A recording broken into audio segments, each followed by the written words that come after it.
नमस्कार। अभिवादन स्वीकार करें आदर्श तिवारी का। 2 दिन पहले पूरा देश शिक्षक दिवस मना रहा था, अपने अपने गुरुओं को सम्मान दे रहा था। बच्चों ने पुष्प दिए, शब्दों में आदर जताया और मंच से ये बार बार कहा गया कि शिक्षक ही समाज की नींव है। लेकिन शिक्षक दिवस के ठीक 4 दिन पहले यानी 1 सितंबर को सुप्रीम कोर्ट का एक ऐसा आदेश आया जिसने देश भर के लाखों शिक्षकों की नींव ही हिला दी। सुप्रीम कोर्ट के हालिया आदेश ने देश भर के लाखों परिषदीय और प्राथमिक शिक्षकों के भविष्य पर बहुत बड़ा प्रश्न चिन्ह खड़ा कर दिया है। अदालत ने स्पष्ट किया है कि कक्षा 1 से 8 तक पढ़ाने वाले सभी शिक्षकों को 2 वर्ष के भीतर शिक्षक पात्रता परीक्षा यानी टीईटी पास करना अनिवार्य होगा, वरना नौकरी पर तलवार लटक सकती है। आदेश सुनने में तो शिक्षा की गुणवत्ता बढ़ाने वाला प्रतीत होता है, लेकिन जमीनी हकीकत कहीं अधिक जटिल है। सवाल यह है कि क्या दशकों से बच्चों को पढ़ाने वाले शिक्षक अचानक अयोग्य हो गए हैं? वे शिक्षक जिन्होंने शिक्षा का अधिकार कानून लागू होने से पहले निर्धारित शर्तों के तहत नौकरी पाई थी, आज अचानक असुरक्षा में खड़े कर दिए गए हैं। दशकों से सेवा दे रहे ये शिक्षक पूछ रहे हैं कि अगर उस समय की नियमावली में टीईटी शर्त नहीं थी तो अब इसे पीछे से लागू करना कहां तक न्याय है। पूरा मामला क्या है ये समझते हैं। दरअसल ये पूरा मामला महाराष्ट्र से शुरू हुआ। अंजुमन इस्लाम बनाम महाराष्ट्र राज्य नाम का केस सुप्रीम कोर्ट की बेंच के सामने आया। यहीं से यह विवाद खड़ा हुआ और सुप्रीम कोर्ट की बेंच जस्टिस दीपांकर दत्ता और जस्टिस ऑगस्टन जॉर्ज मसीह ने 1 सितंबर को कहा कि जिन शिक्षकों की सेवा में 5 साल से ज़्यादा बाकी है उन्हें अनिवार्य रूप से टीईटी यानी टीचर एलिजिबिलिटी टेस्ट पास करना होगा। जिनकी सेवा में 5 साल से कम बचे हैं वे बिना टीईटी पास किए भी पढ़ा सकते हैं, लेकिन उन्हें प्रमोशन नहीं मिलेगा।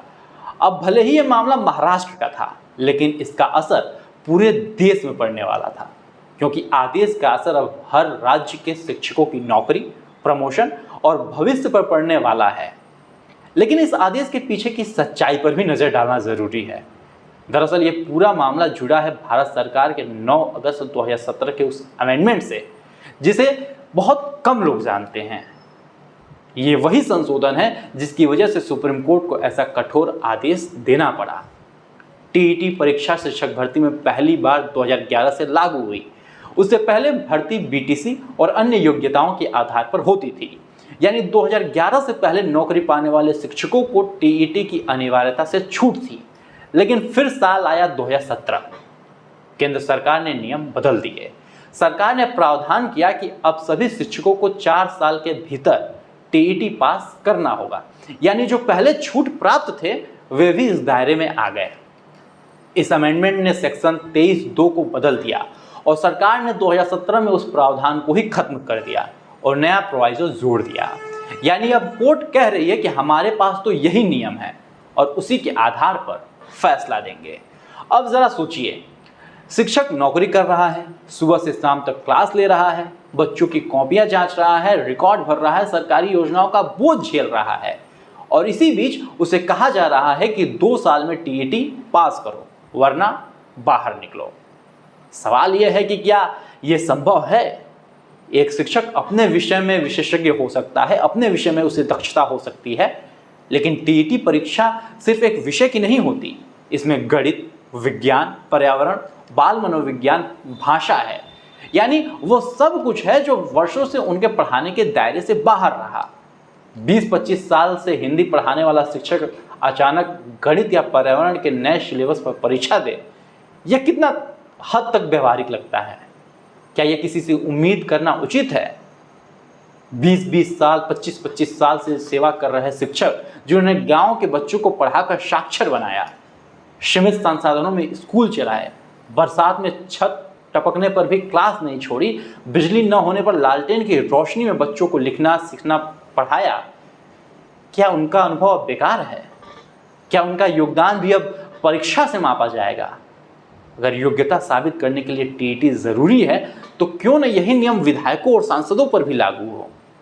लोकसभा और विधानसभा में बैठने वाले माननीयों से भी एक जनप्रतिनिधि पात्रता परीक्षा पास करवाई जाए, ताकि पता चले कि देश की नीतियां कौन बना रहा है, पढ़ा लिखा जनसेवक है या केवल वोटों की गणित का खिलाड़ी। और अगर शिक्षा की गुणवत्ता के लिए शिक्षक पात्रता परीक्षा जरूरी है, तो न्याय की गुणवत्ता के लिए जजों की भी कोई परीक्षा क्यों न करवाई जाए, क्यों न जज पात्रता परीक्षा करवाई जाए, ताकि यह अदालत की कुर्सी पर बैठने वाला हर जज ये साबित करे कि यह अदालती फैसले की जिम्मेदारी निभाने लायक है या नहीं। अगर एक बार परीक्षा पास कर IAS, IPS, IFS बन गए तो पूरी जिंदगी बिना किसी रिफ्रेशर एग्जाम के नौकरी पक्की है। तो क्यों ना हर 10 साल बाद अफसरों की भी प्रशासनिक पात्रता परीक्षा हो। अगर वे जनता की समस्याएं नहीं हल कर पा रहे हैं तो बाहर का रास्ता दिखा दिया जाए। डॉक्टरों से भी पूछा जाए कि डिग्री मिल गई है, अस्पताल में सेवा करने लगे हैं, पर अगर वही तर्क लागू किया जाए तो हर 5 साल में मेडिकल टेट पास करना होगा, वरना आप ऑपरेशन थिएटर में घुसने लायक नहीं होंगे। तो क्या ये नियम सिर्फ शिक्षक पर ही हैं? क्या ये आसान निशाना बन गया है शिक्षकों के लिए, क्योंकि वे सड़क पर उतरते नहीं हैं, आंदोलन में हिस्सा नहीं करते और चुपचाप ब्लैक बोर्ड पर खड़े रहते हैं? अर्जीकर्ता शिक्षकों का कहना है कि उनकी नौकरी वैसे भी अब 3 से 5 साल बची हुई है। ऐसे में प्रोन्नति के लिए TT पास करने की अनिवार्यता तो किसी तरह समझ में आती थी, लेकिन अब तो सुप्रीम कोर्ट ने साफ कह दिया है कि नौकरी में बने रहने के लिए भी TT पास करना जरूरी है। यानी शिक्षक अगर परीक्षा पास नहीं कर पाए तो न नौकरी कर बचेगी और न उनका भविष्य। यह फैसला लंबे समय से सेवा कर रहे हजारों शिक्षकों के लिए सीधे एक नया संकट बन गया है। अब एक और बड़ा सवाल, अगर अदालत को यह आदेश पूरे देश के लिए लागू करना था तो क्या उसे पहले सभी राज्यों को नोटिस नहीं भेजना चाहिए था? क्या उसे यह नहीं देखना चाहिए था कि किन राज्यों में कितने शिक्षक इस श्रेणी में आते हैं, उनकी उम्र कितनी है, उनकी सेवा की शेष अवधि कितनी है? बिना इन आंकड़ों को सुने और बहस किए सीधे सीधे आदेश थोप देना, क्या यह न्यायिक प्रक्रिया पर अधूरापन नहीं कहलाएगा? यहाँ मुद्दा सिर्फ परीक्षा का नहीं है, मुद्दा है अनुभव का और योगदान का। जो शिक्षक 25 साल तक हजारों बच्चों को पढ़ा चुका है, क्या वह अचानक अयोग्य हो गया? क्या बच्चे की मुस्कुराहट और साक्षरता का दीपक जलाना इस परीक्षा से कमतर है? निश्चित रूप से शिक्षा की गुणवत्ता जरूरी है साहब, कोई भी इसे नकार नहीं सकता, लेकिन शिक्षा सुधार का रास्ता उन अनुभवी शिक्षकों को बेरोजगार करके नहीं निकल सकता जिन्होंने दशकों से गांव-गांव में ज्ञान की मशाल जलाई है। जरूरत है संतुलन की। नई भर्तियों के लिए TT जरूरी हो सकता है, लेकिन पुराने शिक्षकों के लिए ट्रेनिंग, रिफ्रेशर कोर्स, वर्कशॉप्स का विकल्प होना चाहिए। संतुलन न्यूज माननीय सर्वोच्च न्यायालय से अपील करती है कि इस आदेश पर पुनर्विचार की जाए। आज के लिए दीजिए मुझे इजाजत। यदि इस वीडियो को आप YouTube पे देख रहे हैं तो चैनल को भी सब्सक्राइब करें और Facebook पे देख रहे हैं तो पेज को तुरंत फॉलो करें। धन्यवाद।